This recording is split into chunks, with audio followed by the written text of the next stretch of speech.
That was actually flawless on video too. That's incredible. Flawless on video. That's my name of my new Gollum. Gollum, the video producer, the key grip. You guys did it flawless. It's ASMRing my ears. I'm getting asthma right now.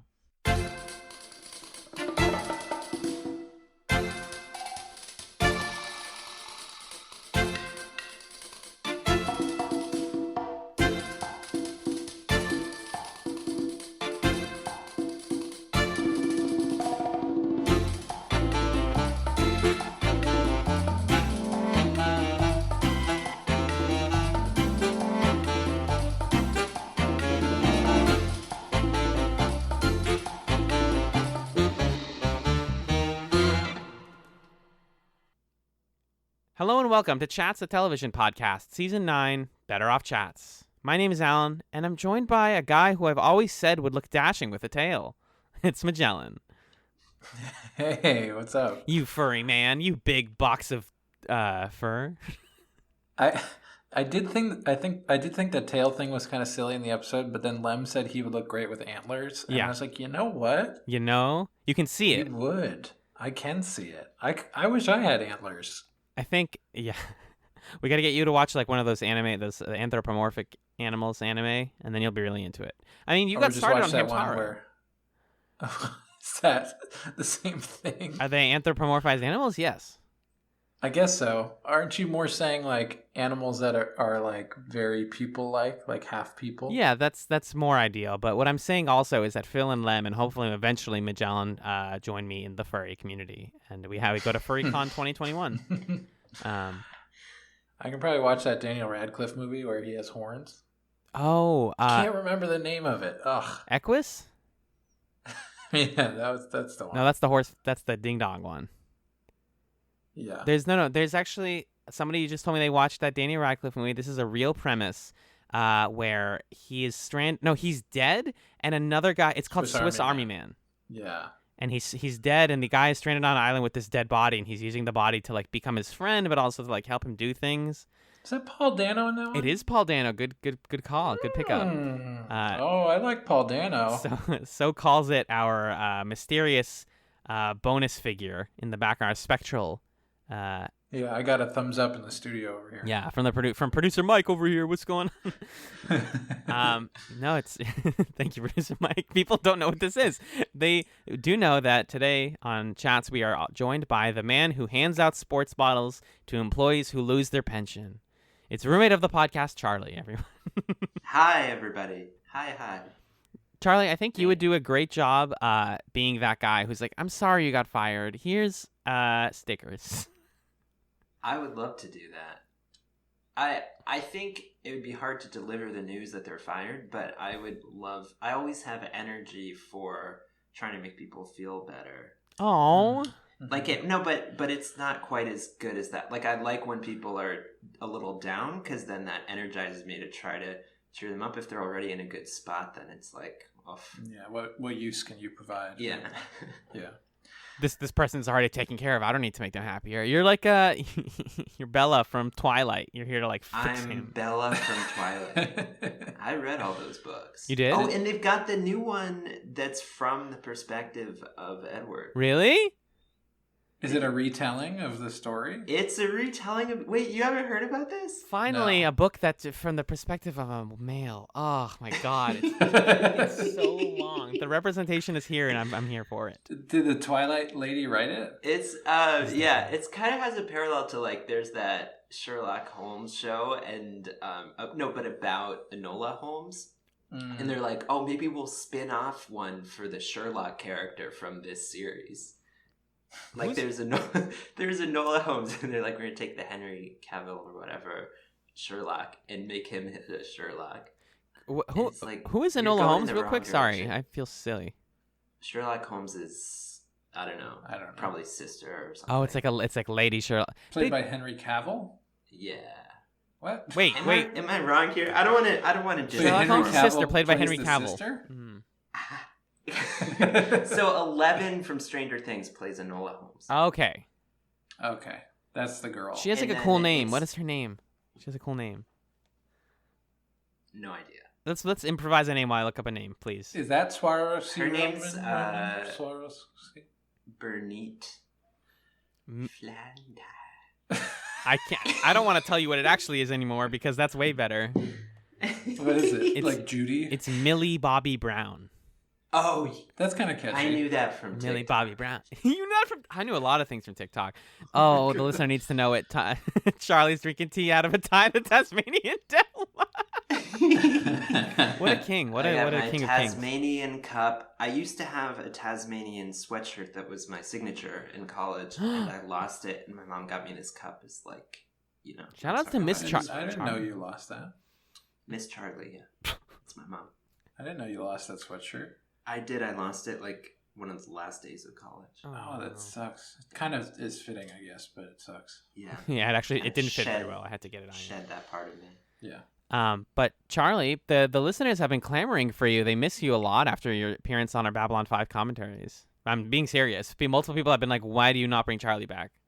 Oh, well, that's incredibly nice. I feel like I'm, I love talking with you guys. It's nice that people like to hear it. Well, we're glad to have you here to talk about Better Off Ted. We are talking this week about Season 2, Episode 1, starting a new season. Heck yeah. The first episode here is Love Blurts, and the second one we're going to discuss after the break is The Lawyer, The Lemur, and The Little Listener. Charlie will be here to discuss Love Blurts, which was written by Kat Lickell and John Hoberg. I forgot to look up what these people have done, but from my experience, everybody who works on this show worked on the same 15 shows in Hollywood. That's how it works, baby. Directed by Mikey Fresh. Is originally airing December 8th, 2009. And Magellan, can you actually do me a favor and read me the summary of this episode, please? In this episode, Viridian tries to play matchmaker for its employees, but the motives are less than altruistic. Ted's and Linda's matches cause friction between the two, and Veronica finds out that she's matched up with Lem. Uh-oh. Wacky hijinks ensue. It seems Looks like Love's about to blurt. I can't believe there was a part where somebody literally said, I blurted it out. And I was like, really? Love blurt? Like, come on. I have a lot of like good things to say about the scripts for both of these episodes, but I feel like the titles are not good. The titles are not, especially the second one. Can you say the similar thing about the whole show? Yeah, honestly, yeah. I'm sure you covered that in depth. Yeah. I actually want to get your perspective. So you haven't seen any of the show before, right, Charlie? That's right. So first of all, just the title. What do you think of it? Which one, Love Blurts or Better Off Ted? Better Off Ted. Better Off Ted. I think Magellan mentioned this show a while ago before you guys were going to do it. And it was just like, sometimes someone will bring up something and you just have no curiosity. It's just like, oh, it's called Better Off Ted. Just let me not. Don't care. Yeah, no thanks. Let me not think about that. And then, more I heard about it was Magellan explicitly saying, like, the title's bad, but the show is great. And so I haven't really had, like, a virgin opinion of the title. Yeah. Virgin. But this is your first episode that you've ever watched, right? This is my first episode I've watched. What's your general sense of the show just from this very first episode? I liked it. It's like, I don't know. It has that kind of quippy, fun pace to it. It's full of jokes. I only knew the actor from Arrested Development, but Portia de Rossi. Everybody's fun. I guess I recognize Lem. But yeah, it was fun. It was fun to watch. I think I had some questions that I think would come out from watching it more of like kind of what level of reality we're on in terms of the science of the show. Yeah.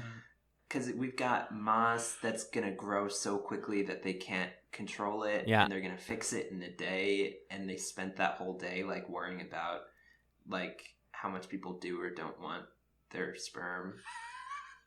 That's just classic Office comedy. I was surprised how grounded this one was in reality. I mean, that happens to all of us.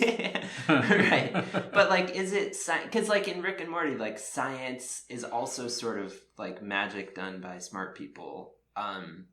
But they bring in the themes of like, I'm a scientist and that informs my character. So yeah, it's just I had questions about like how magical is the science, and how much are they like, we do science, you're Ted, you don't quite do science, like, you know. So yeah, there's a little bit of fuzziness because it's not a pilot, but I enjoyed it. That's good. John, I wanted to ask you, like, what do you feel has changed about the show sort of structurally between seasons? Because I can tell that there's a difference, but I feel like I personally haven't been able to pinpoint it yet. That's a good question. I think first just to address what Charlie was saying, because that's a good point about that. I think that actually is a consistent thing that's not clear in the show about whether how the science is used, because it's sort of like we're scientists, and when it's convenient they create science, but it's not like in a show like Rick and Morty, the sci-fi is so central to each episode, and in this show it's I think rarely so. It didn't have to be Moss, right? Couldn't it have been sort of? Yeah, it almost didn't. Yeah, it didn't. Like, they had to do so much explaining about why does NASA want it to be moss, because they're going to feed the astronauts. Like, they had to write all these lines. Wait, there was some callback that a character had at the end to, like, it's like the moss that grows too much. And then someone was like, oh. Oh, yeah, when it was, like, Phil's so virile that his relatives grow like moss. Oh, yeah, and then it's like, oh, that's how it's tied together. It's like yeah, it's very tenuous.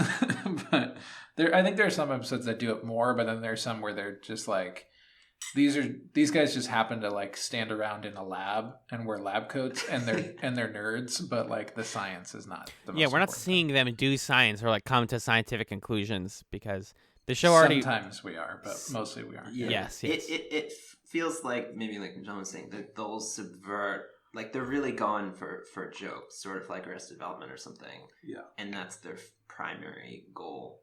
Yeah. I want to briefly close the loop on a joke that I started on Twitter that you also just referenced a second ago. Charlie called the show Quippy, and I recently came in contact with the infamous Quibi train in my travels.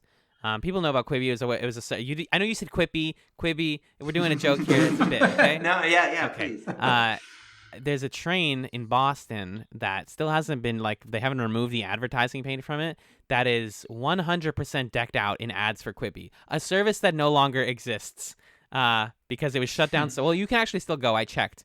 You can still sign up for like an account and a subscription, but just all the different ads for these like 60-second shows. It's an interesting premise. It's a good example of like, wow, you really did just release a service designed for people on like commutes during a pandemic. So nobody's interested in it, but it had some good shows. I feel like better on, but the reason I bring that up to link it back though is I think Phil and Lem's like science adventures would make for a great Quibi series. Just like 60 seconds, like they hang out in the lab and they come up with something interesting, and you're like, wow, and you laugh and move on with your life. There was like a very short-lived trend, I feel like, around this time where network sitcoms would have like web series or webisodes, and feels like a webisode that could have happened. But to go back now, Alan, to what you asked about like changes from season 1 to season 2, I also felt that there was something different. I don't know if there's something different about the camera, maybe like it looked slightly different or the colors look slightly different. But I think maybe the biggest difference is just that it feels tighter than a lot of the episodes in season 1. Like both of these episodes I think are pretty efficient and actually have a lot jammed into them. Like when I first watched this episode, towards the end of it, I was like, have I been watching like a 40-minute pilot? And then I checked and only 18 minutes had gone by. And I was like, whoa, they really jammed a lot of stuff into this episode. So I don't know. I think it feels a lot tighter, the plotting of both of these episodes, than maybe it did in some of the episodes of season 1. But that could also just be the benefit of like, when it's an episode early in the season, it probably gets more eyes on it and goes through more drafts. So, totally. I don't know. No, it feels like such an incredibly tight script. Like there's no time for people to walk or breathe between takes. Like it's difficult for me when I'm trying to take notes and right away we're already like, all right, we're doing genetic engineering. It's romantic. Ted's making jokes. Here we go. The Constitution is a fun suggestion. Like all that happens in the first like 30 seconds of the episode, and you're like, ah, that's like 24 minutes or whatever for them to just jam it packed. And I definitely felt like this was one of the densest episodes we watched. And that was like for me what made it so different from watching a pilot as my first episode was trying to figure out who everyone was while processing these jokes was like actually too much for my brain. Yeah. I had to like rewatch the jokes because they just like what? It's I actually decided to take a lot less notes on these two than I did in season 1 because I was like, I can't track everything. I have to give up trying to write down everything that makes me laugh. Yes. I mostly write down lines because I need to find things to call you guys, and that makes it much easier for me. But I might consider doing that as well because I mean these are pretty straightforward episodes in terms of plot. I mean the genetic testing occupies the entire episode and everybody's plot lines. Each individual character gets something to do with it. Basically, Viridian Dynamics determined which members of the company work well together or genetically and should date and should have children and how many children they should have or not have in the case of Phil. And could I say I spent some time, you're shown a poster of all the matches at the start, and I did spend a couple minutes looking up, like trying to figure out who all the names were because they have like 20 or 30 names on there. And the only like relevant ones for the plot are like the Taye Diggs matchup and the Ted matchup. Yes. But then they just dumped all of the crew and writers into like every other name slot. That's awesome. Which, like creates these interesting questions about like the crew and the writers straddle the fictional and non-fictional worlds where the actors and their characters are only in one. And it's also, that makes me wonder, like, how intentional were the choices that they made when they designed the poster? Yeah, they had, like, the creator matched with an associate producer as his number one genetic mating match. And it's like, what kind of, like, politics? What are you saying here, guys? What's the art department doing? What comments are they making there? I didn't pick up on that, but I'm sure, like, some intern or somebody like meticulously chose which one of those to match with which, just for people, like, because it's it's 09, so people can pause things more easily now between DVDs got TiVo and TiVo, between DVD streaming and all that. So I think that's a funny thing to catch. But the main characters who find out about their matches are Ted, who is matched with a woman named Danielle, Linda, who matches with a man named, I believe it is Greg. Yeah, Greg. God bless. We finally got a Greg, who's played by the incredible Taye Diggs, star of one of my favorite Vines of all time. Phil, who is told that what Vine is Taye Diggs? It's the one where he's like, now, hey everyone, you may wonder why I'm so, but people like consider me such an incredibly handsome. And like as he says handsome, he's like walking forward, and then he trips on a table and falls forward. That's Taye Diggs. Yeah. Oh, that's so funny. It's a classic Taye Diggs Vine. I like that. And then we have Phil, who's told that he shouldn't have children because of reasons he finds out. And then Lem, who is told that he should give Veronica his baby juice. They say it, not me, guys. So which one of these were you interested in the most? Which one do we want to talk about first? Give me the juice. Ted, Phil, and Lem. Yeah. I don't know. Let's talk about... Oh, you got something, Charlie? Well, I just, at some point...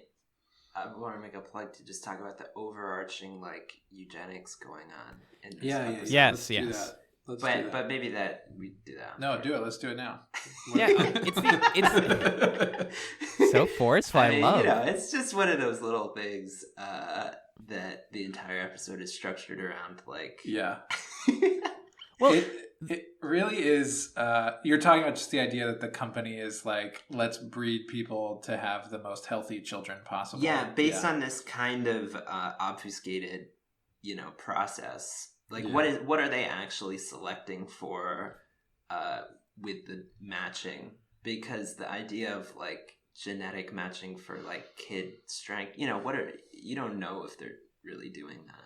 Yeah, Better Off Ted as a show has this tendency to have like plots that in another sitcom are just so like cute sitcom plots, like everybody got matched up, oh no, I gotta go on a date with Greg. Right. But they have to get to it through like these really pernicious justifications of like, oh, I gotta date Greg because the company's trying to save money on my health care or whatever.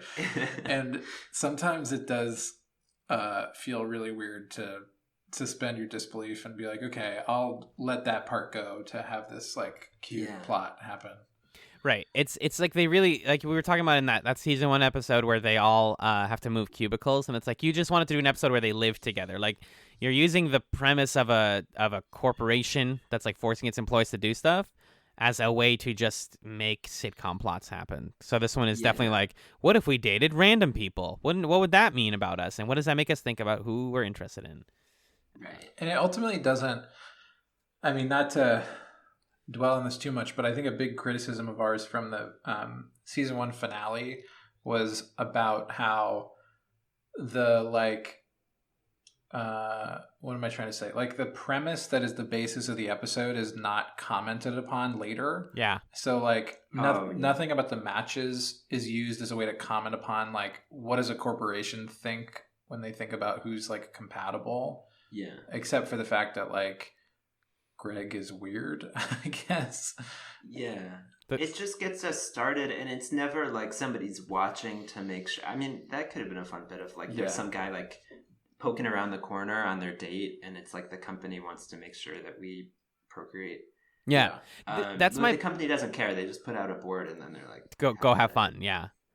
Well, I guess they are pushing Veronica to like quickly get Lem's love juice. But even that feels like it's Veronica who's like the one who's the problem instead of the company. Isn't Veronica the company though? Well, she's like, I think we've had that conversation that she's representative of the company at times, but also sometimes it's just like, wouldn't it be funny if Portia de Rossi demanded your sperm? Yes, it would. And I have no further comments. Anyways, what I was going to say is I think my biggest disappointment with this episode, especially compared to the second one, is the best Better Off Ted episodes, like the thing you're talking about, the episode premise, if you will, relates to something that's happening in real life really closely and just takes it to its natural conclusion. And Charlie, I don't know how much like office experience you have. You can speak to that yourself, but I'm not. My work environment's definitely not doing stuff like this. But they are, for example, discouraging women from going on maternity leave for extended periods, and kind of like putting that onus on you. Like, you had the child, you didn't have to have the child, that sort of thing. That not like my workplace specifically, but that's more of a common corporate practice. Yeah. I mean, where I work, they definitely try to encourage people like to do the health training because then maybe they'll save on health insurance. Yeah. Like that is that kind of thing where like we're on your side. We want you to be healthy so that we can save money. Yeah, that's true. That's a good point. So I saw there's some like, okay, this is heightening something that I recognize. Mm-hmm. Yes, it's definitely the like we put gyms at Google so that people don't get fat and then they don't have to have diabetes, don't have to pay for that treatment, that sort of thing. Yeah. That's a good point. But John, I think there's also maybe I don't know what the like online dating situation landscape looked like in 2009. So maybe there wasn't like a developed sort of take on it yet, but there's also something in like this faceless entity or technology is like I think if this episode was made now, it wouldn't be a board that somebody put out. It would be like, oh, the company put together an app or a website that like matches you.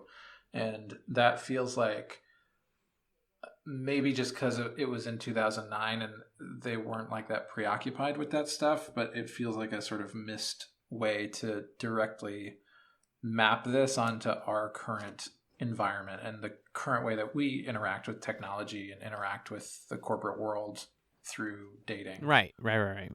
Yeah. They're interested in who you're dating.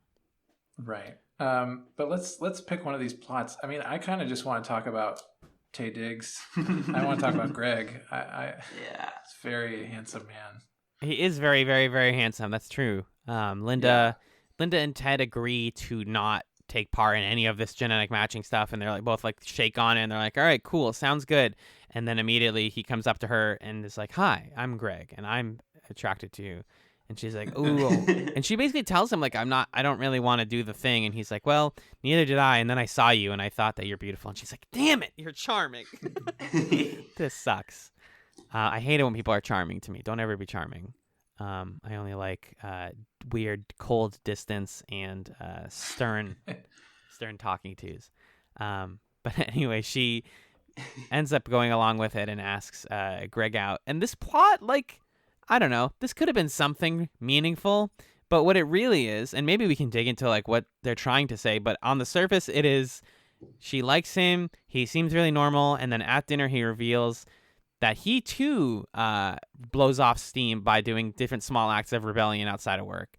Instead of stealing creamer, he dresses as a bear and goes into the woods and fights people. You were alluding to this with the Magellan intro of like he'd look good with a tail. Is that what we were doing then? No, the looking good with a tail I think is from the second episode. Yeah, in the second episode there's a whole thing where Okay. Linda drew this like lemur character that's like, basically looks like Phil with a tail. Okay, so they're just doing someone in that writing staff has like they really like animals. No, Yeah, they're it's furry. in- They're wearing an animal Yeah. costume and they're talking about I would look good with a tail. Are you kidding me? It's right there. Yeah. 2009, baby. They're like, well, the economy's in the toilet. I guess we're all gonna become furries. This seems like a good idea. I think I just ended up really liking this plot and liking Greg because Tay Diggs is so charming. Yes. Like the moment where he steps off the elevator and he's like, maybe we'll go to the park, and gives that little smile. Yeah. It's like, ooh, okay. Wow. But when you think about it, you know, sitcoms only have a few ways to kind of screw up like a one episode date. And I find it less interesting when it's like they're weird as opposed to when it's like the Seinfeld thing of like there's one thing that's kind of wrong with them. Yeah. And then the main character is so neurotic and terrible that they Yeah. blow out of proportion. Yeah. Yeah, and Scrubs will do that. Or something Yeah, like yeah. that. Yeah, I had that feeling with both of the ways that these go awry. I know we're not on the other one, but like that they were both sort of, don't match up with how like relationships or first dates kind of fail in real life, and also like I felt like it wasn't quite earned for him to have the bear thing, like just to plant any small early thing. Maybe it was there and I missed it, but like in his first conversation be like raw, or you know, he's got like a ring or an undershirt, or just like any tiny thing. At dinner he's shoving his hand into a pot of honey. Right. Yeah, he's just got his hand in a honey pot. Because it really felt like they're like, what would be the funniest thing? But what's funnier is when you kind of get there step by step. Yeah. And there is a certain truth to all of these plot lines, right? Like there's something to relate to if you really Tay Diggs into it. Because, you know, sometimes you meet somebody and you think they're amazing and beautiful and they flirt with you and you feel really loved and cared for, and then they just have that one hobby or habit that you're like, this is irreconcilable. This is the one thing you do. Like, Tay Diggs is ostensibly a perfect match for her. That's the company determined. Except for this one thing, but she just can't get over it. Like you're talking about. It's like her one neuroses. But in this case, it happens to be it's just so absurd, so patently fully absurd that, you know, even in our current world where everything is so weird and topsy-turvy, I can't, like, believe and this. He's so bad about bringing it up. Yeah. Like, he's so charming and like empathetic and aware in everything else he does, and then just misses all of her like, ooh. Yeah. Like, I'm okay with this. A real life person would have maybe if this happened, they did this, they would mention it once, and then they would get the vibe and be like, okay, I'm not going to talk about this again because she thinks I'm weird. Yeah. I'm gonna break he up. seemed so emotionally intelligent before. Yeah. But then the capper of this one being that they're like, oh yeah, so he got hit with a tranquilizer dart in the park and he's going to be out of work for a while was incredible. Yeah. it ends up being fun, but when you do dig into it, it's like, Tay digs. When you Tay digs into it, it's like that could have made more sense. As a plot. Just a little teensy bit. But I also really, really wish that we got to see him in a bear costume. Or like he comes into work early and he's got the gloves on and he's like, oh, sorry, let me take these off really quickly. Just something, guys. I'm sure you have a bear costume somewhere on the set.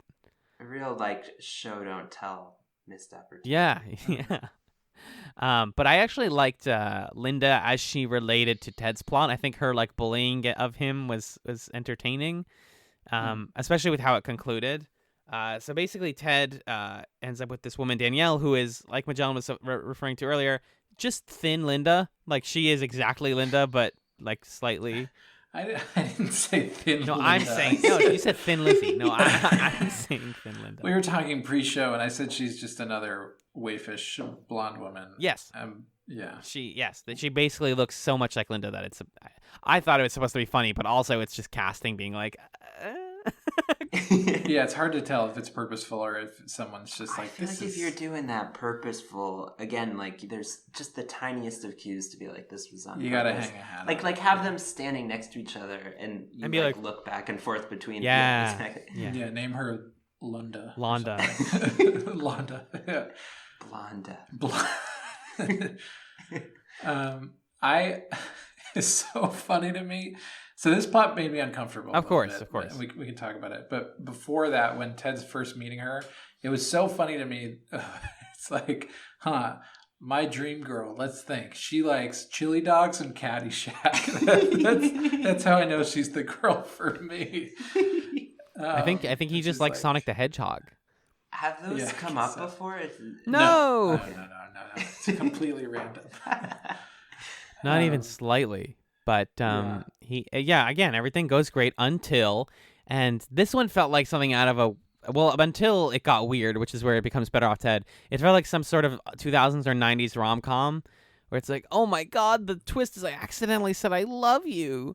And then this feels like something Chandler would do or something. Yeah, and that's the first level. But then this plot line just descends. And by the time we're in level 4 or 5 of it, I'm just weeping, begging the episode to end because I want to climb out. This becomes Veep levels of stop talking, please stop talking. I don't want to listen anymore. Yeah, just when a character goes this deep into the grift towards someone who's totally innocent, it really makes me upset. Yeah, especially when the grift is hella racist.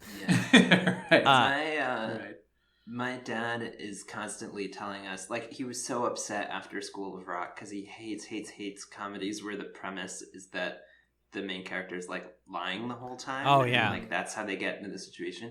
And I was thinking about that watching this of why do they do that so much in rom-coms and shows? And it's because you can get into a really wacky situation if it's I don't know what I'm talking about. I'm making it up as I go along. And you can go really wild places with it. But it's another thing that doesn't match up with any real relationship or somebody, it just doesn't. It's just a rom-com thing. Nobody would make up that many Native American words. No, I mean this is this. I've seen our relationships where people talk about stuff similar to this. Or I've been lying to my wife for 10 years. My name's not Phil. It's Ted or whatever. I can't believe I just randomly pulled 2 names from the show. That's incredible. No, but people do stuff like this, but not to this extent. So basically, when he says "I love you," he corrects himself and says, "I actually said I love Utah," and Danielle naturally is well, that's really weird. Why'd you say that? And he's because it's where my family's from. He says Indian, but we know that times have changed. And he's talking about Native Americans, baby. Here we go. And that should be the end of it, right? No. Instead, she's fascinated by his culture and asks him to say all the different words. And not only that, but she pushes him on it in the office. She'd be like, "Oh, can you say hello to me again? Say it the way your people say it." Just she's pretty racist here too, just being that sort of benevolent racism that I've encountered in my own life where someone's "Can you speak Arabic? Can you say my name in Arabic? I like the way it sounds in your language." That's a real thing that people do. Yeah. But no, he just leans further and further into the bit. And, again, the thing that's a little bit relatable is when you have a sort of comedic rift with your partner and then you introduce them to your coworkers and they're like, "Dude, what? what are you saying? Why does she believe that about you? Yeah. Because Linda quickly latches onto this and like starts teasing Ted in front of Danielle and eventually breaking down his grift in front of her, which is very fun. I think the other thing about plots like this that always bugs me, where the character gets into it by lying, is that they're just so bad at explaining themselves too. Like when Ted is like, okay, I'm not actually Indian. He doesn't fully explain the entire process of like why he was pretending to be. Yeah. And so totally. not that he could have salvaged things, but I think he could have made her feel a lot better about the situation. Yes. And said he was like, no, I'm so, come on, it's cute, right? Yeah, I think he literally says like, screw it. Yeah. Right. I guess I'm leaning into this. Yeah. Ted does a lot of stuff in both of these episodes where he's like, "Oh, I made a mistake. Well, guess we're we're doubling down." Like, yeah, he's getting more comfortable with not owning up to his mistakes, but instead just burying himself in them, which is in funny. both these usually. episodes, he's kind of manipulative, which But yeah, the joke after joke of like Ted say this word and then he like makes up a bunch of words and it's just oof. Yeah. Sometimes the show is dated. It's fine. I just recently saw a Native American person on Twitter who was like, there are, ways to sort of rank good representation of their people in television and film, and was like going down the list of all the different examples, and like the highest score that a TV show can get is like having two of them, having two Native American characters. That's all you need to do, because then everything else falls into place. Then like you're not guessing how they talk because you just have them on the show, and you're not like trying to write plot lines about evil burial grounds because they wouldn't do that. Like it's really not that hard to just hire people who have lived the experience, and to like give them those writing roles or acting roles. But it's where we're at with, and again, it's 09, so like this is a lot more of just, it's more funny to watch him fumble than it is to critique what the show is trying to say. Yeah. But yeah, I did really like Linda being like, "Oh, Ted, what did you say about her? I don't think they're fake. Oh my God, Ted." And then Daniel's like, that was pretty fun. "Boobs." He's like, "No, you're tennis balls." I was talking about tennis balls. I have a question, Charlie. This is your first time watching an episode. How did you read the Ted-Linda relationship?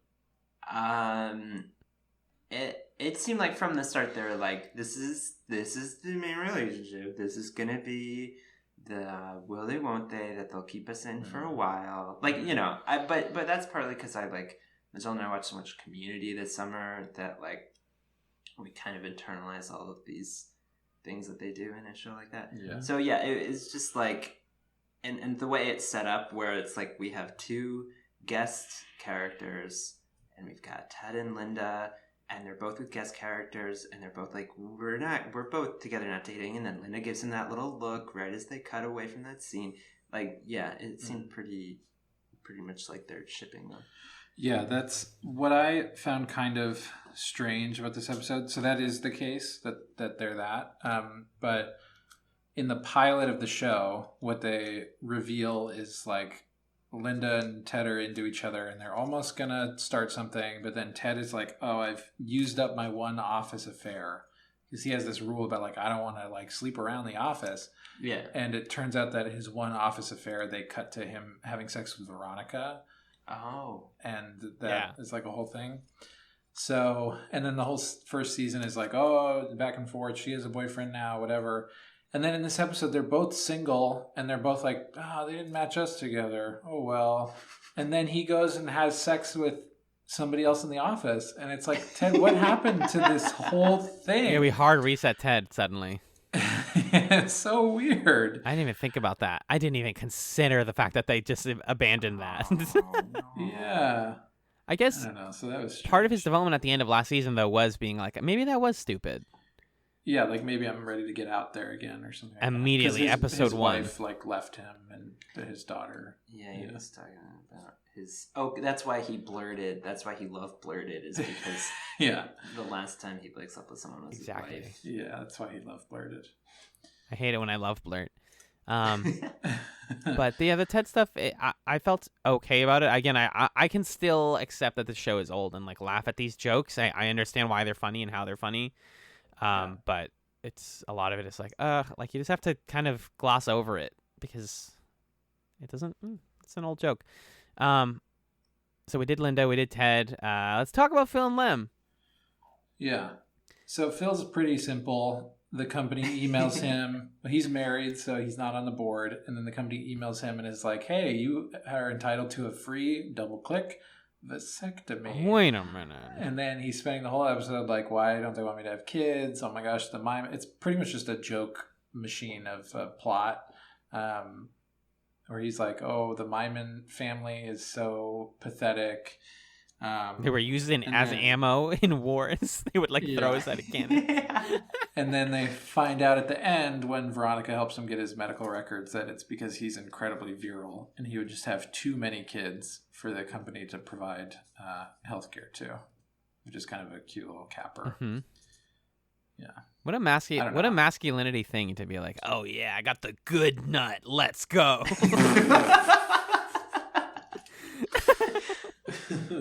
Yeah. It kind of boils down to that, which is again so funny to me, remembering that the guy who plays Phil is a gay man, that it's just like, oh, he makes good babies. Like I feel like they kind of coyly reference that a lot in the series, but well, not to, stereotype too much, but I really thought like, oh, okay, this is like a gay character on the show.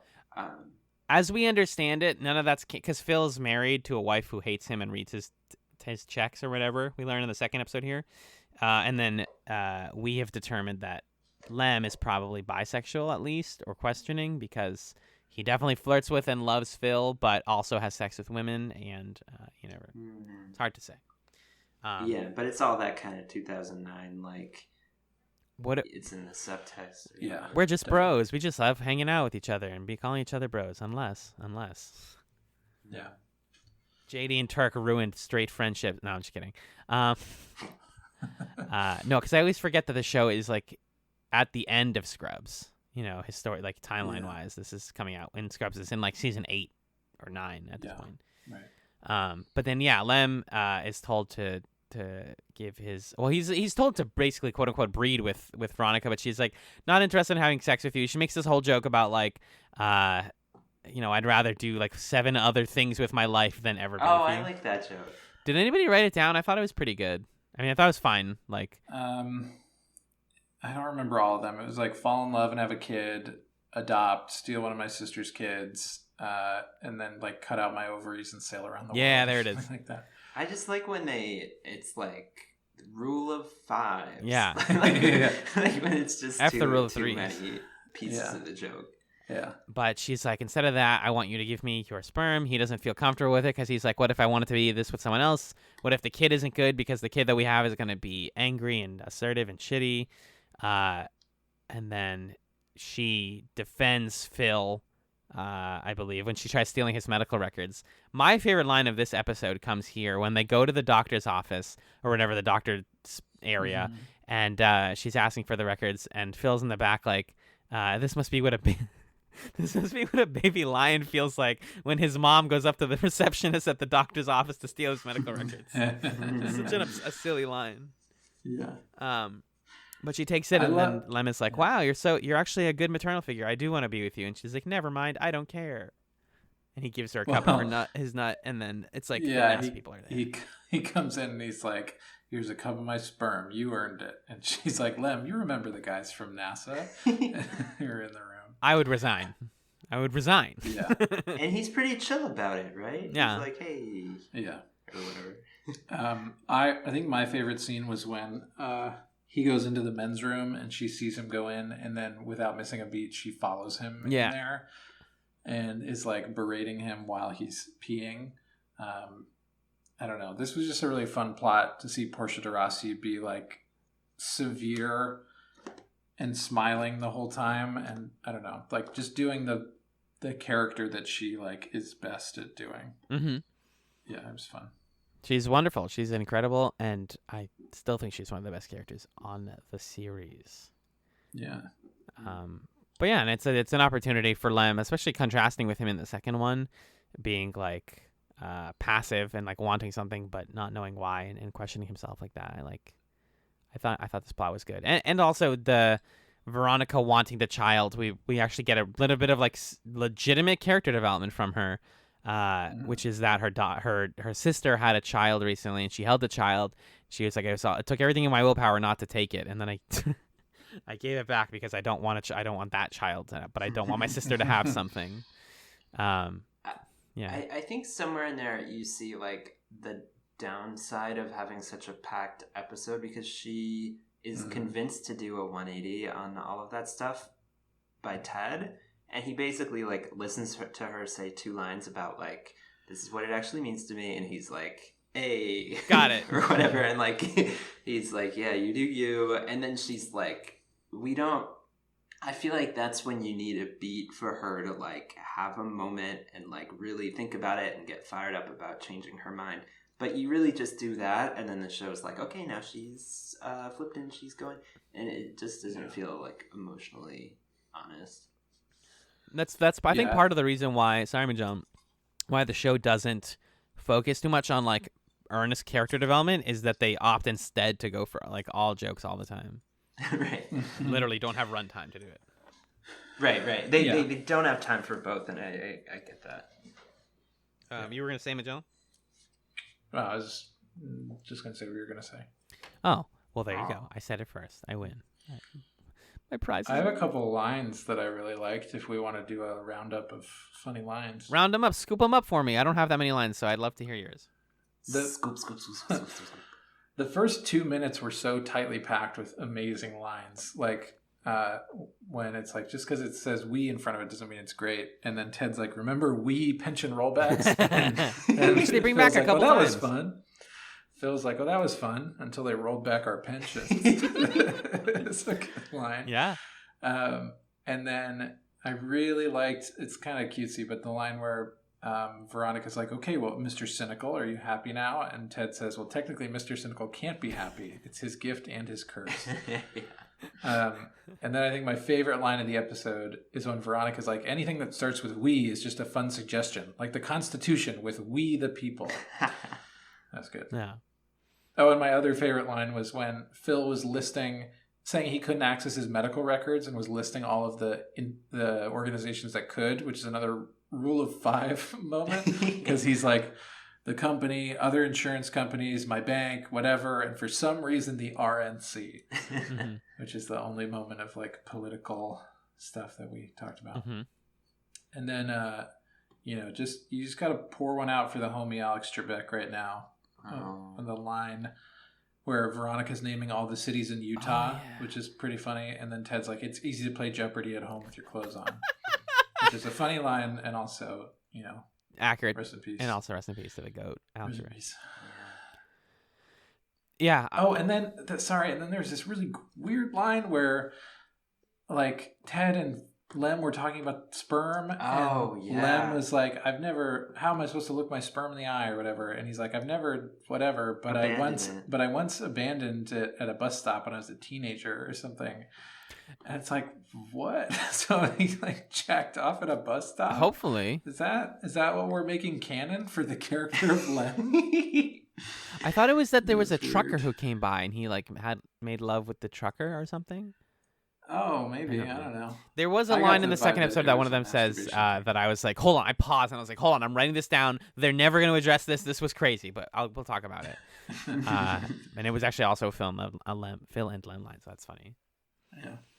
But that's all I got, really. Yeah. And then also just the capper on the episode being that he comes up with or I think Linda like says something to him and it's a complicated word.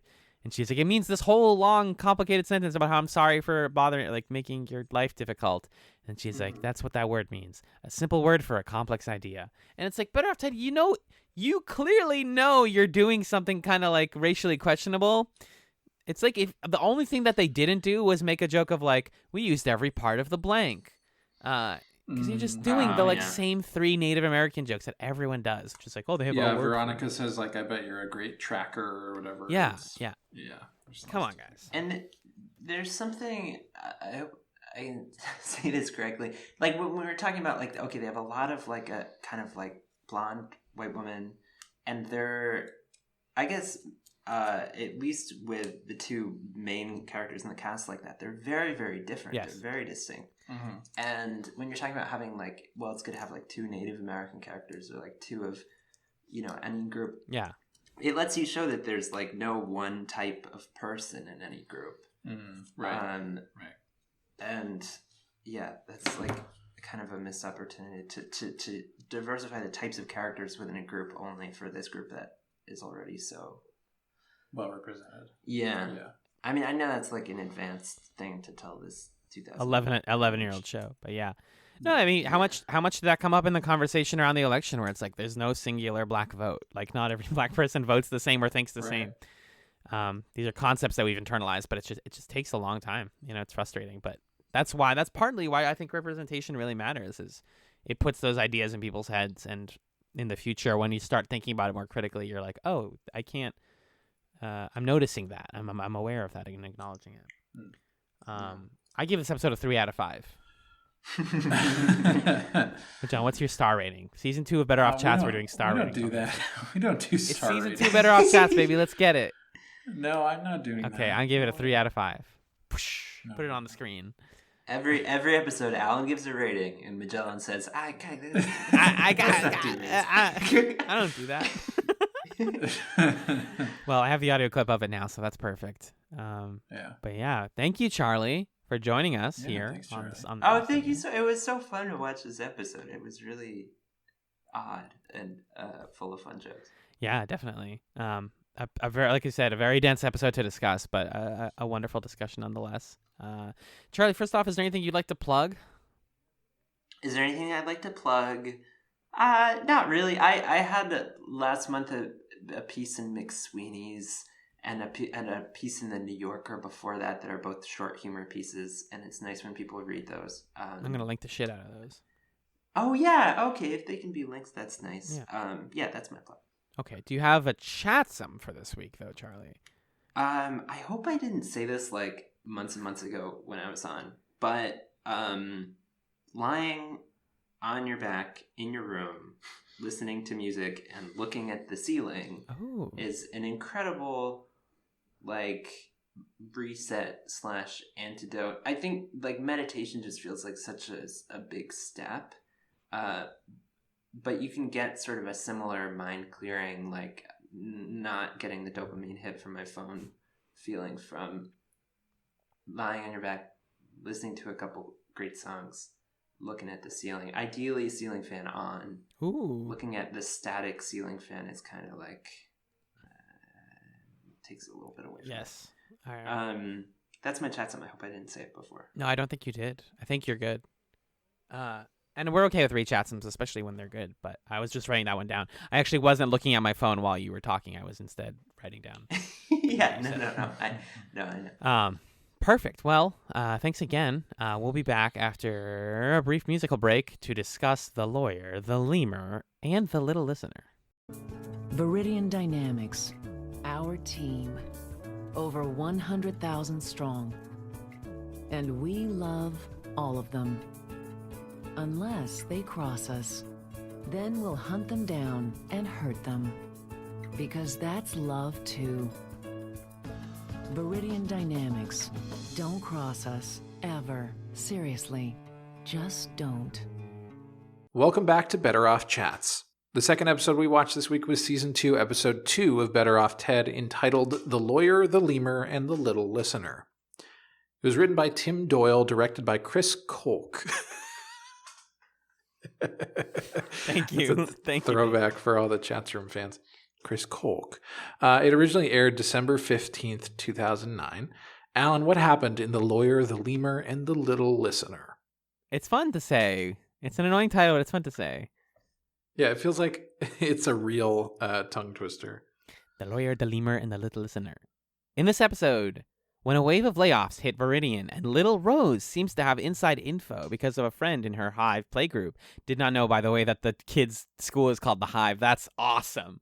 Veronica tries to pump her for information, much to Ted's disapproval.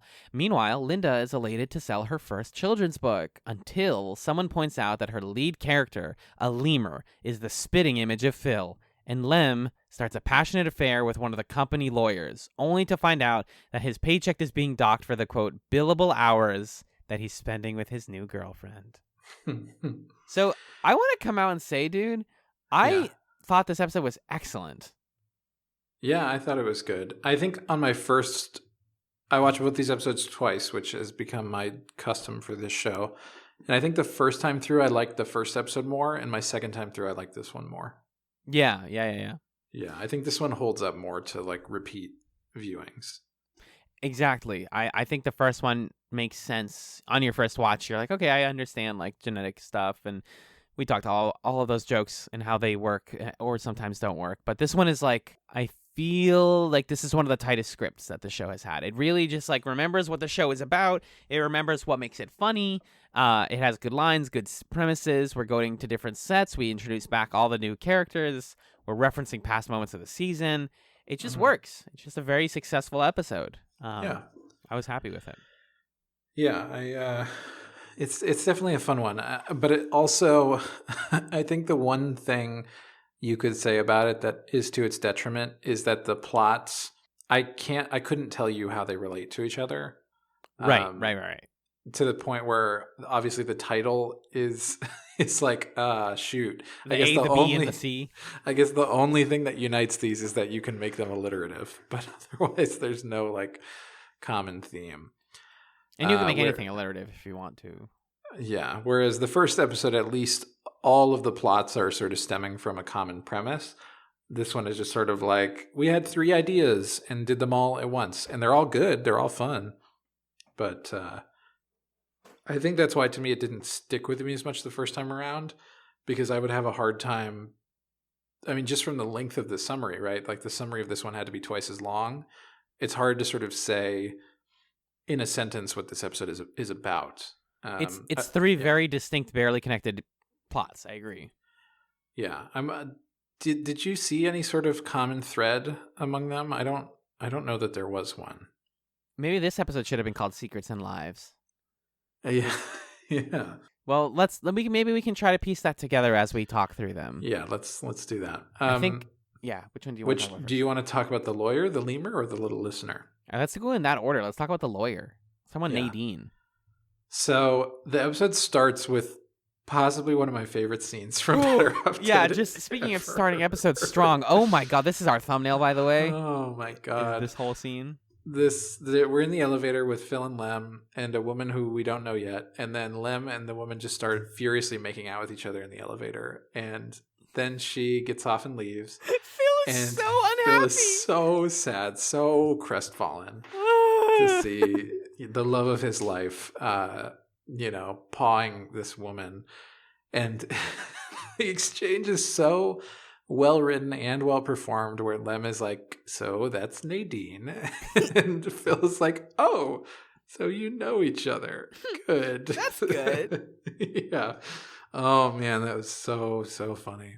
It works on every level. Like just the randomness of like, imagine yourself in Phil's position. It's 8 a.m. You're in the elevator with your best friend going to work. And then this beautiful woman comes in, he starts making out, and you're like, oh, this is my life for today. Like, I'm never going to stop asking this guy about this. Why? I don't know. I don't know what I would do if that was us in the elevator and you started making out with like someone who walked in. I don't know what I would do. Yeah, you'd be like, I guess we should talk about that. I think we should talk about that, maybe. Yeah. But it turns out that Lem is having an office relationship with Nadine, who I think is, the titular lawyer. And they do it in her office, in his office. Not like graphic, but they show a good amount of stuff here. There's a part later where she calls him naughty, and then he like picks her up that I was like, oh my God, this is on cable. Yeah. Is that allowed? He's like, you try cases with that mouth or something like that. Yes. It's like, whoa.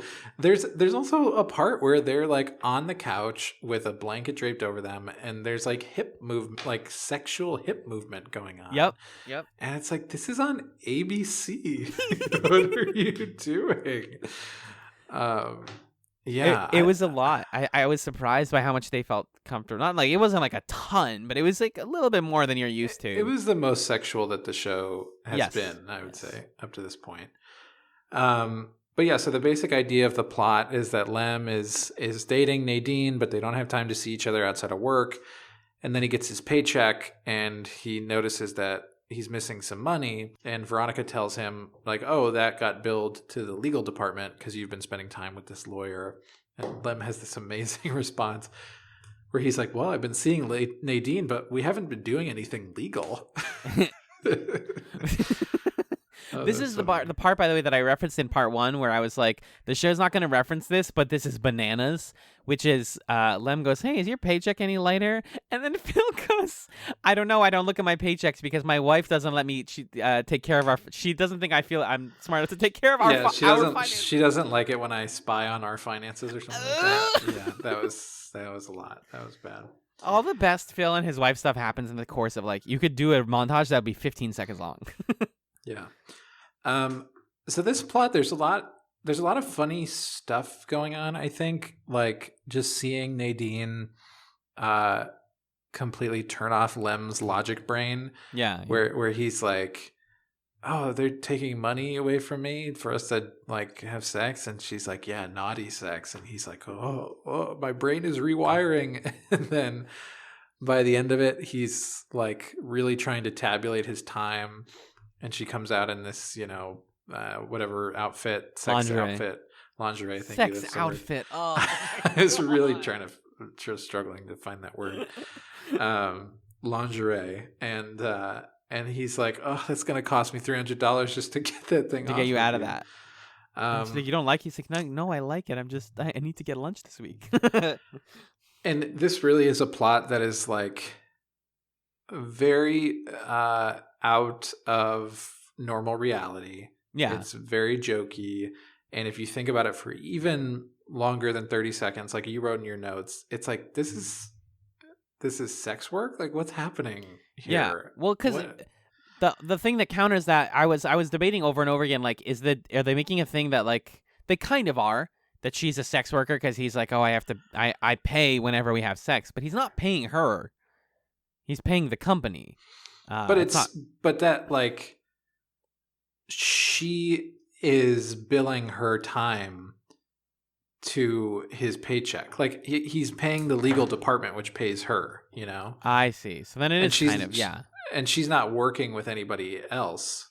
So her coming to work just to do this with Lem or doing that time of her work is billable hours that are getting paid to her. So I guess that makes sense then, yeah. It's sex work. Guys, come on. Yeah, it's like what I don't know. What's the point there? That like lawyers don't care, like they'll do anything for a buck or something. I don't know. Because I definitely think there's like potential in. Well, okay. The truth of the matter is they got a lot of good jokes out of like when you realize that your paycheck is being garnished for having sex with a lady. How do you approach sex differently? How do you approach this like illicit affair differently? Even though he's single. They don't really do anything with the sex work plotline part of this. It's more just like an excuse for like how funny is it to try, like once you realize you're being billed for sex, like how do you try to expedite different parts of it? That stuff is funny, and I think they get all the good jokes out of it. Yeah. My thoughts are not fully developed on how I feel about it exactly, because I did think it was funny, but then it's sort of like, what is this, and like this woman's using him, but I guess it's fine. I don't know. It was funny, and maybe that's what matters for this particular plot. Sometimes the plot line is just funny. Yeah. But we also have what was the lemur and the little listener. There you go. Now we get to the lemur. So Linda, this one's kind of a smushy. Instead of like different characters doing different things, we got like an interweaving of character plots. Linda and Phil both deal with this because Linda is back to episode 1. Linda, just like we asked, she's writing her children's book again. Yeah, you brought this up. You were hoping this would happen. Yeah, so that's one check off one of my predictions. Comes off, thank you. Comes true, rather. She's working on it. She's having writer's block. She drew a character, which is a lemur man, and it looks exactly like Phil. She's worried he's going to be offended. They don't spend too much time on this, and instead he's like, that's sick. I'm so glad you made a thing that looks like me. The real joke again, speaking of how the show works on like multiple levels of comedy, is the book is eventually successful once they figure out the emotional core of it, which is that even though the picture of the lemur is Phil, the character of the lemur is Linda, because it hates its life in the jungle or whatever, and it wants to go somewhere else. And Phil is the one who's like, don't you know that, like, shouldn't the lemur know that all of its friends love it? Like, he comes to her house and tells her that. And she's like, that's it. That's the idea, the ending I needed for my book. And the book's going to do really well, except for the fact that it's not being promoted as a book. It's being used, the image of the lemurs in an ad for children's beer. Quality. This reminded me of the Simpsons episode where it's Homer's face and he's the soap. All right, I don't have to say anything anymore. You nailed it. Yes, that one. Theirs is the definitive version of that joke. It feels like this is kind of knocking that off a little bit. A little bit, yeah. Yeah. What is that episode called? Is it Mr. Sparkle or something? Yeah, something like that. And they like go to Japan and stuff. I like when they do in that episode, they watch the cartoons that are like too colorful and flashy, and it messes with everybody's eyes or something. Right. I don't remember. It is Mr. Sparkle. The episode is In Marge We Trust. Just so you know. But Marge We Trust. Why is it called that? It's probably one of those things where that, even though that's the Simpsons episode, like that's the plot that you remember, that's like a B plot. Weird. What's the Marge plot? This is the 22nd episode of season 8. Marge volunteers as an over-the-phone counselor for the church, and the congregation starts turning to Marge more than Reverend Lovejoy. Oh. Meanwhile, Homer goes on a quest to find a way his likeness is featured as the logo. Yeah. Oh, that's a different one than when they go to Japan, I think. Oh, okay. I think there's a separate episode where they go to Japan. Gotcha. Yeah. But yeah, so the main thing I liked here was that Phil liking the lemur saved us from a really annoying plot line where Linda has to like hide it from him. Yeah. Because she does for like 2 minutes, and then he sees it, and he's like, oh, "That's sick! I love this." The actual character design of the lemur is so perfect. It's really good. when you see it, it's funnier than the concept of it. Mm-hmm. If that makes sense. Yes. Like it was already funny. Like, oh no, that lemur looks like Phil. And then the first time I watched this episode, I must have been looking away from the screen or something and didn't see it. And then this time when I was watching more closely, and she turns the pad around, and I like busted out laughing. Yeah. It's just such a good drawing. It's really funny. It's like when you go on the streets of New York, and there's the guy who like pays to draw a caricature of you. Yeah, right. I think that's what they're going for, and it works. I mentioned the furries thing too that I loved. Just the sea lem. I told you I'd look good with a tail, and he talks about how he'd look good with antlers, but he'd have to cut the top off of his car, but it would be worth it. It's worth it. And then, the most relatable Linda has ever been, and she's already to me been really, really relatable. Is she has writer's block? Which number one, yes. Number two, hates working for a soulless corporation and wishes that she could just be a writer. Feel you there. And then she talks about he comes in and she's like, yeah, I just ate a carton of ice cream and watched 4 episodes of Alf in a row.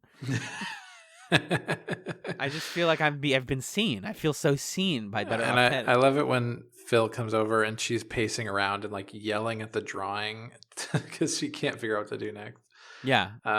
Yeah. And then my favorite joke from that particular scene where Phil's at her house is when he helps her figure out like what the moral of the story is. Yeah. And how it's about, oh, you might have these dreams about going somewhere else, but maybe you need to learn to stop and smell the roses and be happy with like the friends that you have where you are.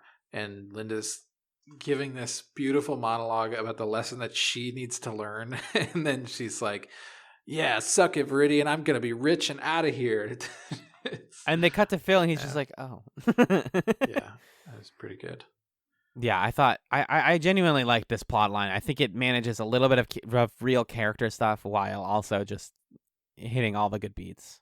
Yeah, I wish that we had seen more of like Linda's trying to write a children's book as a through line of her character, because it kind of felt in season 1 that sometimes they just did with her whatever was convenient for the episode. Yeah.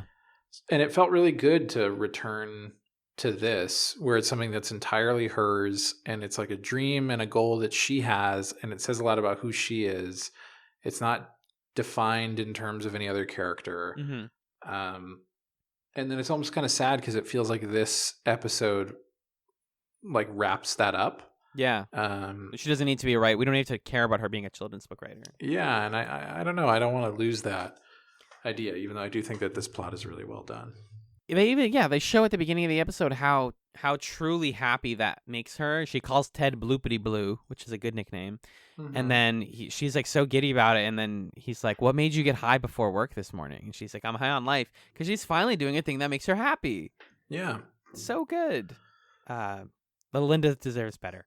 But I digress. I thought the plot was really good. And then the little listener, our third tentpole of this episode, is that Rose. We find out that Rose, her friends at school, are talking about what they heard at the dinner table, and she tells Ted this, who tells Veronica, who realizes they can use this to either prevent people from getting fired, or, unfortunately, later, much darker, get people fired, based on what the knowledge that they know. So it's kind of like a like Minority Report Junior, is how I thought about it in my notes, because Minority Report's about like finding crimes before they happen. Yeah.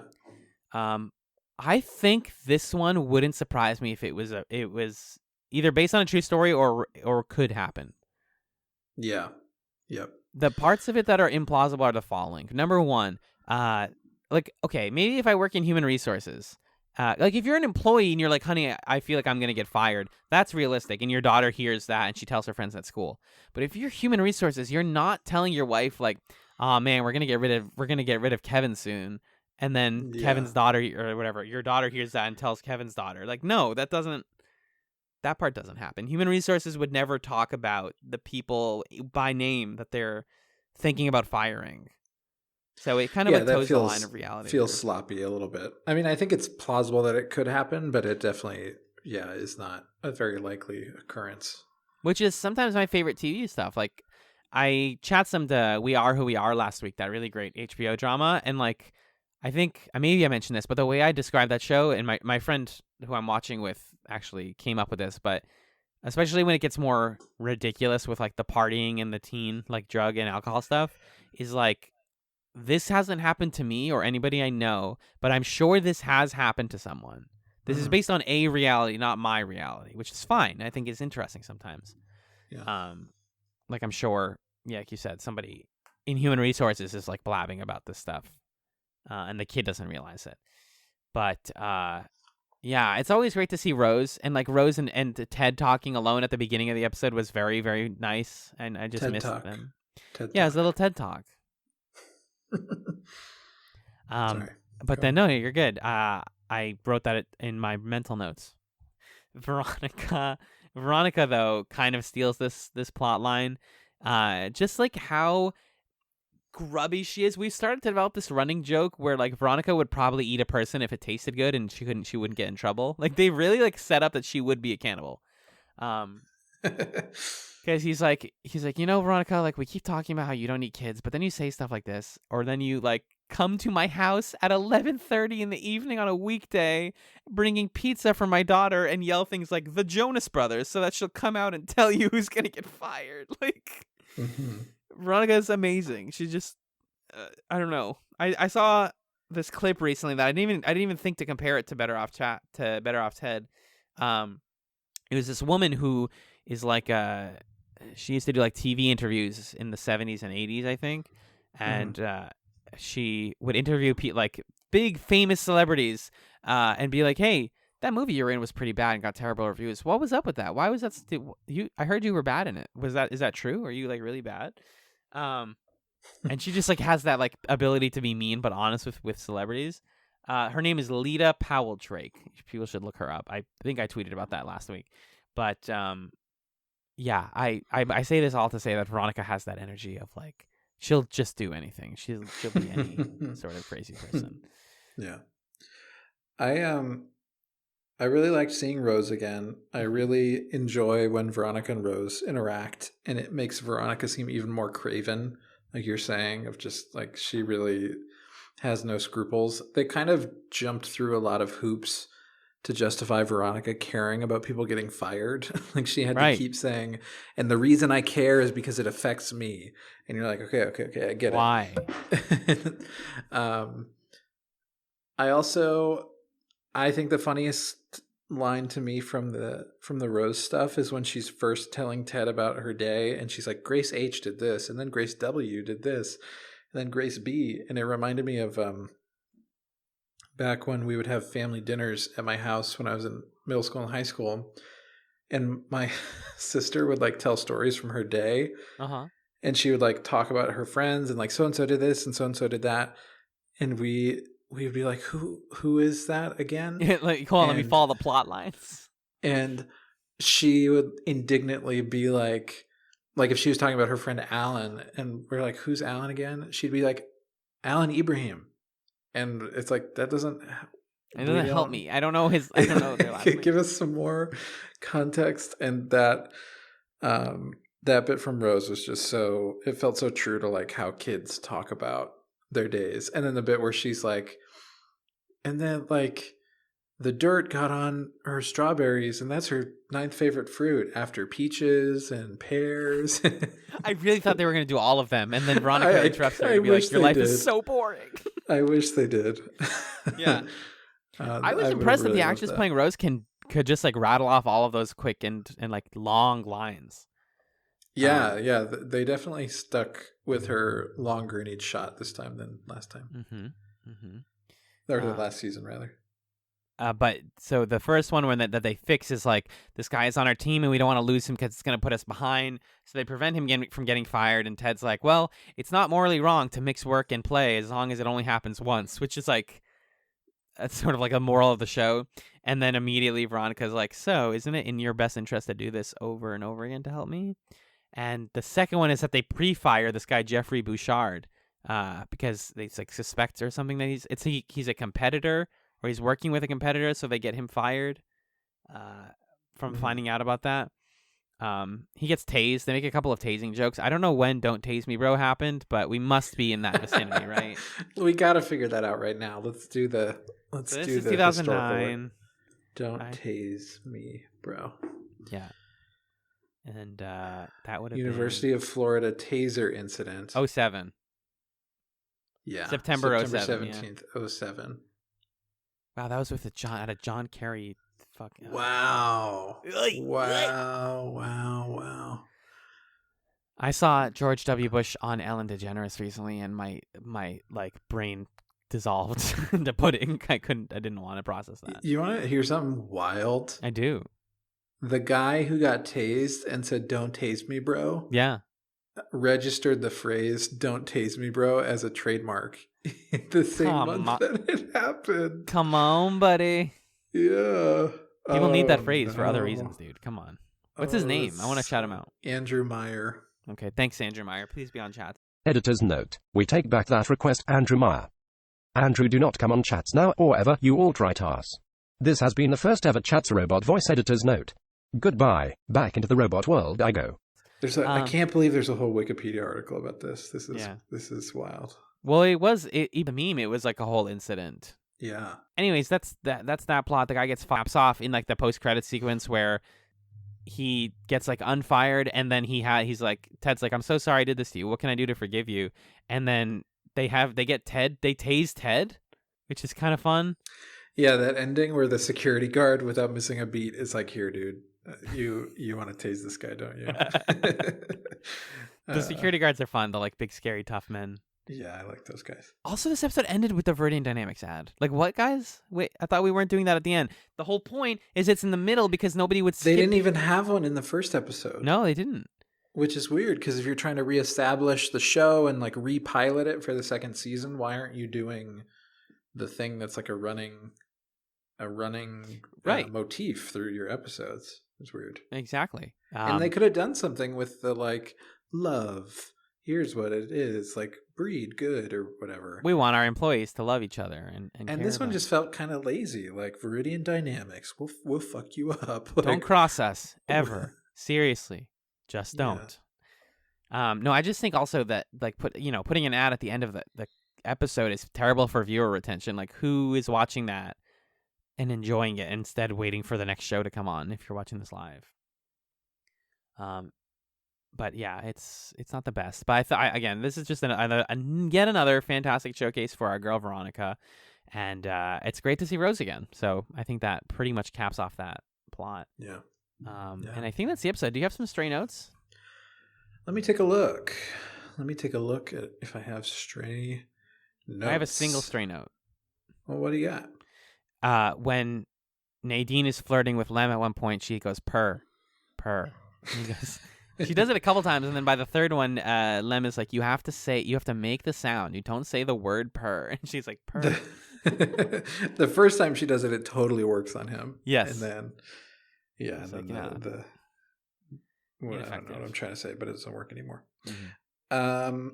I liked the gag where Veronica comes over to try to lure Rose out of her bedroom, and she's like, I've got pizza. And Ted is like, I try not to feed her pizza at 8:30 p.m. on a school night when she's asleep. It was 11:30, even more crazy. Oh, it was 11:30. Yeah. Oh, dang, yeah. That's wild. They changed Linda's house. Did I they? think. Oh, they did. Well, it's like She a different. was in Maybe a it's like the different- bottom floor. Well, she was in a different apartment, I think. I thought. Yeah, you might be right. It definitely the Unless we lighting was just- completely different. Yeah, unless we just didn't see all of it last season, but it seemed like a different room. I think you're right. Yeah. But that's all I got. It was a fun, cute little episode. Indeedly deed. Indeedly-dee. People said we can't get a long podcast out of a 30-minute sitcom. What are you guys saying? Come on. Go home. You're Go drunk. home. Go home. You give me keys. I just did a Family Guy joke. John, let's take it home. What are we watching next week on Better Off Chaz? Oh boy. I don't know, but I'm not coming back to this show. This Family Guy referencing thing. Yeah. Philistines. Phil and Lems. Next time, we are watching the next 2 episodes of Better Off Ted. Okay. First, Alan just... I may or may not have just flipped Magellan off on camera for that joke. We are watching episodes 3 and 4 of Better Off Ted Season 2. First is Battle of the Bulbs. Lem's mother, a brilliant scientist who has always intimidated him, visits and begins an affair with Dr. Bomba. My man. That sounds fun. That sounds very good. And then you're going to like the sound of this one too, I think. Episode 4, It's Nothing Business, It's Just Personal. When Veronica's magician boyfriend comes to town, she slacks off at work. Mordor's back. Mordor is back, baby. Mordor's back. I yeah. was listening back to the finale discussion where I was like, I wonder if they're going to do Veronica magic stuff. And you were like, I don't know how I feel about that. I also know the answer to that. So thank you for not spoiling that. Yay. Yep. I'm glad. Yeah. But yeah, I think that's time for us to take it to the close. Magellan, you haven't done the plug zone in a while. You're so late. You're always slacking off. Can you do the plug zone? He does it every other week, guys. I'm making... I would love to. So, couple things. Hey, everybody. What's up? You want to take this whole thing again? You want me to take this? No. Okay. I'm gonna ride the train I came into the station on and came out going out of the station on the same train. Great. The fact that we have cameras on is really messing me up. He says it every single time we do cameras. He says verbatim that. Go ahead, man. Go ahead. Go ahead, man. Okay. Cool. So if you want to get in touch with the show, you can do so in a couple different ways. You can contact us via email at chatspod@gmail.com. You can also follow us on Twitter, twitter.com/chatspod, or just at chatspod on Twitter. That's how websites work. And you can DM us there too if you want. If you want to join a community of fellow listeners who are listening back to old episodes of Chats as well as the newest episodes of Chats, you can do so on our subreddit, reddit.com/r/chatspod. All of those are spelled CHATZPOD. And then if you want to support the show in a fiduciary way with your moolah, you can do so on Patreon, patreon.com/chatspod. And you can back the show at one of 3 tiers. There's a $1 tier for folks who just like us and want to toss us a buckaroo bonsai, huh? You know what I'm talking about, gamers. Alan is vigorously shaking their head. No. $1 is just to say like, hey, we like you guys. Here's $1. $3 gives you access to our thrice monthly bonus content. In the month of November, you've already heard a pilot chats on Justice League, a chats nights on the video games we would bring to a deserted island, and a movie commentary of the classic early aughts film Big Fat Liar. Classique. Wonderful. Classique. And then next Saturday, we'll do a little first impressions of the 2020 Animaniacs revival season, which is going to be fun. So that's all on the Patreon for the month of November, and we encourage you to join us over there. And then $5 a month, you could do that if you just like us and you want to give us a little more money. And if we can reach $100 by the end of the year, or whenever we do it, but by the end of the year, it'd be pretty cool. Then we are going to start doing a new little series whenever we feel like it that could come into the rotation called Chats Lights. I don't think we ever talked about this on the main feed, but Chats Lights will be a series where we do like a season of a show or a whole show that we're never going to do on the main show, but we want to talk about it and give you the highlights of like what are the best episodes, what are our favorite bits about it. So if you're interested in that coming into the rotation of content that we create, help us out over on Patreon by tossing some bucks our way. I want to reemphasize, by the way, that people should really look into rating us on iTunes, Apple Podcasts, and leaving a review, writing one if you can, because that helps the algorithm find us. I've been testing that recently, and you can find us if you search our name right now, but we don't come up in every recommended for every other podcast. But if you give us more reviews, especially if you're a regular listener, you should try to write us a review, because I'm serious, that does help a lot. Also, I want us to have more reviews than Full Metal Analyst, because they're our cousin rival podcast, and they're making a push for more reviews. And we currently have more, but they're going to lap us, guys. You know it. You got to stay ahead of the game. Yeah. Good point. And then I think our most recent review is pretty old. Also, it's like maybe a year old or something. Yeah. So yeah, any of that helps the show, and we greatly appreciate it. Cool. So let's go ahead and wrap up here with our chatsums, with our little media or experiential recommendations for you for the week between now and the next episode of Chats. Alan, what's your chatsum for this week? I have to chat some Gunbuster, which is a fantastic anime that I just watched recently.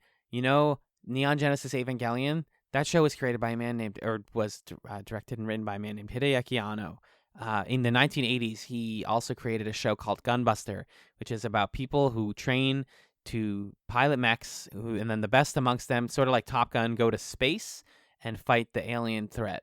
It seems really straightforward, but let me tell you guys, in this 6-episode OVA from the 80s, you will laugh, you will cry, you will experience time and space.